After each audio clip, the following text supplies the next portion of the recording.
Nandito na naman kami ni Inday, magsamok-samok kaninyo kanunay. At dahil nga bakasyon na, dito muna kami ng ilang mga araw sa bahay ng aking mga magulang.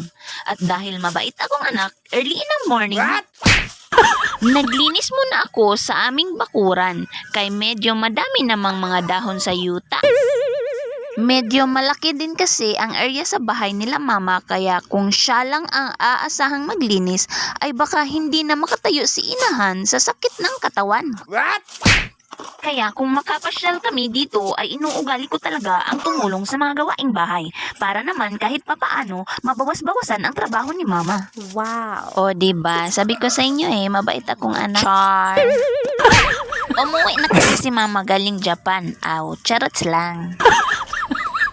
Nasa bahay na kasi si mama at hindi na siya magtatrabaho. Aalagaan na lang daw niya ang aming amahan kay matanda naman. Kaya kahit wala pa akong hilamos ay sinimulan ko ng maglinis. At nagdilig na din ako sa mga bulaklak ni mama. Kung nasundan ninyo ang nakaraan kong mga video, na favorite ko talaga ang mga halaman at bulaklak. Oy, syempre, plantita pod ko, oy. Sa dami nga ng mga bulaklak dito, maganda nga tingnan pero sakit naman ng katawan ang kapalit kasi mano-mano mong didiligan lahat. Pero oks lang, sanay naman ako. Wow. Bata pa lang kasi kami, ito na ang trabaho ko sa bahay. Tinutulungan si inahan sa lahat ng gawain. At sa nakikita nyo nga, iniipon namin ang mga dahon ng mangga at sinusunog at pinapausukan ang puno nito. Isa rin itong kasing paraan para madaling mamulaklak ang mga mangga at dadami ang bunga. Actually, hindi sa amin itong mga mangga na nasa left side ng aming bahay.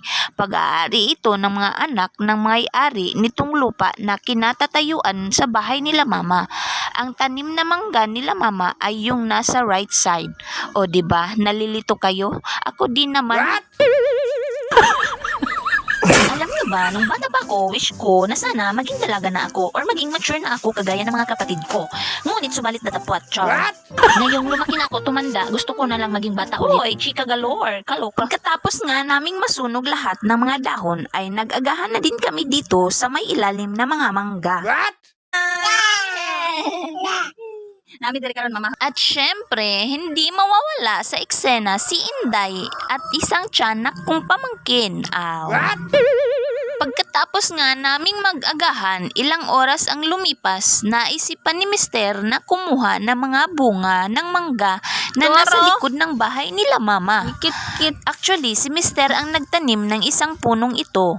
Ibang klase kasi ito na mangga kasi malaki ang bunga. Parang ulo ni Inday kalaki. At timing din, may mga nahulog na manggang paho at napakaganda kasi dilaw na dilaw at mukhang napakasarap tingnan. Nagtaka nga ako kay Mister kahit may bindahi pa sa tuhod ay mabilis na nakaakyat sa itaas ng mangga. Abay, naging Spider-Man na ata siya. Kaya naman pala, gustong-gustong umakyat, ganito naman pala kalaki na mangga maiinganyo ka talagang kumuha. Among dako kay nga mangga murag kapayas, guys, dako kay. Ay, patuloy na kaman. Patuloy na kaman. Kunik. Lami kayo.